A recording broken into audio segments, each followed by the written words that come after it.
Ladies and gentlemen, hello and welcome back to another NOS Pro Performance Tip. My name is Alex Axeltoss Rodriguez, and today we're going to continue along the theme of build orders in Heart of the Swarm. Of course, it's a completely new game, so you might not know what you're doing. Of course, I'm here to help you with that. This time, it's going to be specifically revolving around the Protoss versus Zerg match. Specifically, we're going to look at the game from the 2013 MLG Winter Championships from the round of 16, a best of 5 between Parting and Sen. This is going to be from game number 1 on Cloud Kingdom. Let's go ahead and get on into the game.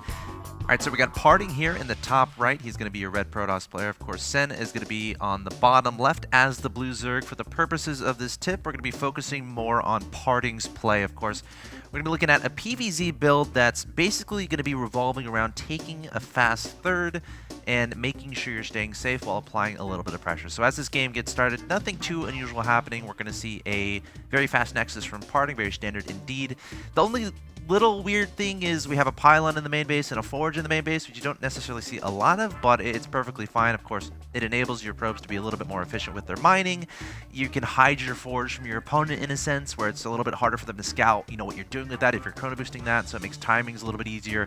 You know, what's more important as this game goes along is what Parting ends up doing. Of course, we're going to see him put down the gateway and the cybercore at his wall, and now things are going to start deviating from the standard as he does not take a third and fourth gas. Now, this is very important because this means he's going to be wanting to do some aggression, and he wants to save up some minerals for a faster third. Let's see exactly how he does it. So right when that cyber core finishes, he uses his first 100 gas on the mothership core, and he gets that stalker out. So he's going to get a very fast mothership core, as fast as you can get it. Of course, if you're new to Heart of the Swarm, you need a cybernex core to get that mothership core. So right when the cyber core completes, we see that get started, and he's going to get out very fast, start accumulating that energy. And of course, this implies he wants to be aggressive with it, and we're going to see he's going to do just that. So he's going to chrono out some gateway units here in the beginning. He's going to send those units across the map. Now, when you're doing this, it's very important. Send your first stalker to that third base, because you don't want a Zergling to hinder your progress of taking the third, because the whole purpose behind this build is to get that light aggression done and get that very fast third down.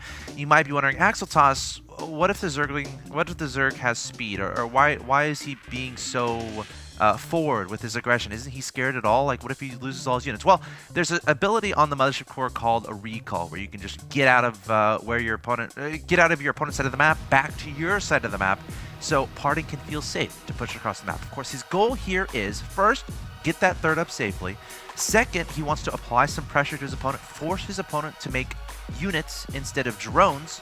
You don't want a Zerg player going too crazy with drones, because then they can easily get ahead of you in economy, and then it's no fun at all dealing with the Zerg swarm that is inevitably going to come after you after they have a ridiculous economy. So it's going to apply that pressure, and then back home again, taking that third base. Now, after he got that third base, he can take his third and fourth gas, so he can, you know, continue with his tech. Also, he only has one gate during this whole process when he's taking that third. He's building his additional gateways at his third base to help kind of wall that off, help kind of cushion, keep that Nexus safe. Of course, that Nexus is very important. That's the whole reason you're doing this build. Get that fast Nexus down. If it dies, you're probably going to lose the games. Also puts down a Robo and a Twilight while this is going on. Again, progressing his tech. So really cool strategy here from Parting. Again, being aggressive with the mothership core and gateway units behind it, taking those two gases, progressing his tech, taking his third base, adding on the probes, continuing with his weapons upgrade, adding on an observer, eventually going into robo tech, and of course, you have hallucinate as an option once you warp in all those sentries. The sentries are very important because, again, force fields to protect your third base, and you can use that hallucinate to get those phoenixes out and about. So guys, that's pretty much a quick run through of the build. I hope you guys try it on ladder. I've been using it personally. It's been working remarkably well.